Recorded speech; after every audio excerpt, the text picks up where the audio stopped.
We've got to talk about Alex Warren. This is a weird one. This is a really weird one. Any way you slice it, it's a strange story. Okay? So let's bring this up on your screens. Thanks for everybody tuning in live. What's up to Rebecca? How are you? Okay. Beautiful. Great shot. All right.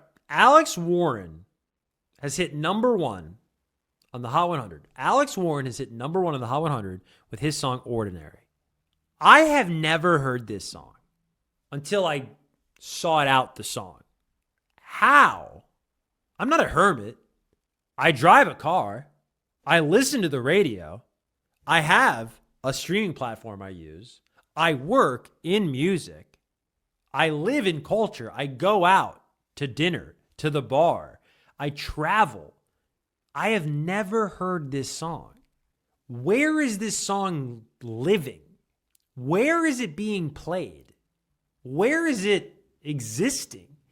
And where is it consuming so much of culture? Where is it permeating to such a level of ubiquity that it can be number one on the Hot 100? I'm not saying it's illegitimate. I'm coming from a place of curiosity because to me, this has never happened in my entire life. The number one song in the country. And not a song that debuts. Like Morgan Wallen and Tate McRae debuted at number one. I don't think that song will go back to number one unless he gets a ton of radio support. It might. It's like you have those flashes in the pans aren't the right word, but you have those songs where it's you're both just so effing famous. You both have so many monthly listeners that mathematically, if you do a song together and you both get primary artist, which is a term for you can do a song with somebody and then it doesn't wind up on their page. They have to be a primary artist on the song. And by the way, that's something that people negotiate. That's a thing where an artist could ask for more money or more of a split or what have you, a more share of the record if they're like a bigger artist than you. And they're like, yeah, if you want this on my page, it's worth something. They put a number to that, etc. So sometimes you'll do a feature. An artist will make this mistake where they'll do a feature with a big name. The big name doesn't give them primary placement. And then it defeats the purpose because it doesn't even matter in the algorithm that this big artist is on your song. That's a whole other story. But there's songs like that where you get Tate McRae, who's got a bajillion monthly listeners, and Morgan Wallen, who's a bajillion monthly listeners. Just mathematically put them together, this song will go number one invariably the first week, no matter if it's good or not. I'm not saying it's not good. I'm just saying that's that kind of number one. But you dive into this song from Alex Warren, this wasn't a debut at number one. This was a slow building song to get to number one, or a reasonably slow building song. It was a builder. And I've never even heard of this guy. So I get curious. I'm not a hater. I learned that this week on the internet. You know that? So if you don't like something, you're a hater. If you do like something, you're like trying to sleep with the person, man or woman. There's no in between. If you support somebody on the internet, they're like, yeah, get off his, you know what? If you are disagreeing with someone on the internet, you're a hater. You're a loser. Get a life. It's interesting how that works. So anyways, I wanted to read into this. Alex Warren. So it says Alex Warren's Ordinary ascends to number one on the Billboard Hot 100, becoming the singer-songwriter's first leader on the list. It rises from number 4 after reaching the previous number 2. Warren becomes the first male solo artist to earn an initial Hot 100 number 1 this year. Okay.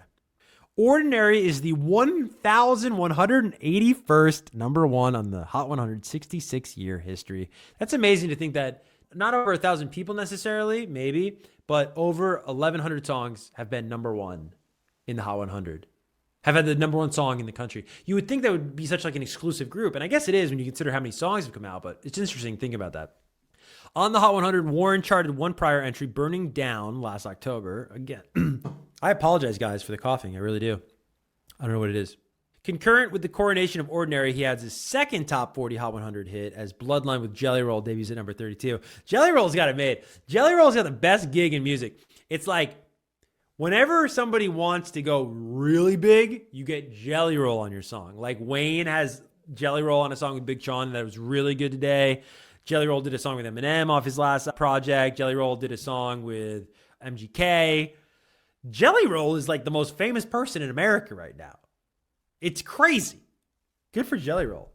One of the most likable people in America too. Now, before concentrating on music full time, Warren grew a following in Hype House. Oh, interesting. A group of TikTok content creators that frequently collaborated, and he signed to Atlantic Records in 2022. He said, in my career, I've been so open with my friends who follow me. Okay, his followers. They know everything about me and we're so connected and I love that. I'm thinking of these people while I'm writing these songs because I'm thinking about what I would want to hear if I was still going through that. Okay, so is he a songwriter? Did he write this song, Ordinary? Okay, so he wrote, okay. He wrote it with Adam Yaron, Cal Shapiro, Mags Duval. Okay. It says the song talks about the feeling of loving somebody who makes life extraordinary. Yeah, I know what the song's about. Okay. We're still not talking, though, about what is driving this. Hold on. What is driving this song? Okay. Ordinary tallied 21 million official streams, 43.5 million radio airplay audience impressions, and 8,000 sold in the United States. He also performed the song in the American Music Awards. I did see him do that. The track is also on the digital songs, streaming songs, radio songs. Okay. Now, this is fun. So the number one song last week on the Hot 100 was Ordinary by Alex Warren, his first ever number one. Here are all of the other songs that have the word ordinary in them that have charted highly on Billboard. Ordinary World, Duran, hit number 3 in 1993. Ordinary People, John Legend, number 24 in 2005. No Ordinary Love, Sade, number 28. Back in 1993. By the way, please, if you like that song, if you like Sade, if you like the Deftones, listen to Deftones' No Ordinary Love. Their cover, Chef's Kiss. Ordinary Life, Chad Brock, number 39, 1999. Ordinary Things, Ariana Grande, number 55 on the Hot 100 in 2024. Ordinary, by The Weeknd, hit number 72 in 2016. Ordinary Love, U2 hit number 84 in 2014. And Ordinary Girl, oh, I love that song. Hannah Montana, number 91 way back in 2010. So that's pretty cool to think about that. So we're not really explaining why this song got so incredibly big and ubiquitous, which still remains a mystery to me. Because here's my thing, is like, when I finally heard the song, my first thought was, this sounds like Hozier. And then my second thought was, how many people hear this on the radio and think it's Hozier? And there's something about that voice that's like really hot right now, that Hozier voice. Like there's a guy, Miles Smith, had a big radio hit last year, Stargazing. Sounds just like Hozier. And then I wonder, does it matter in today's day and age if people know who you are? Does it matter if people know who sings the song? Because I don't know if people know who Alex Warren is. It's not a knock on Alex Warren. I'm not being a jerk to Alex Warren. I'm just saying, do people know who Teddy Swims is? Teddy Swims is one of the biggest songs in history. Lose Control. And the song he just dropped today is probably going to be a wedding song for a generation. It's that beautiful. Teddy Swims is that talented. I wonder if people know who Teddy Swims is, or if people know the song. But there's this long history of this archetype that does really well seemingly every year. And it's the UK, European singer-songwriter with this type of lower register voice. You think about Hozier, Take Me to Church, Miles Smith last year, Stargazing, James Arthur, remember James Arthur, Say You Won't Let Go. Remember Rag and Bone Man? The same idea a little bit.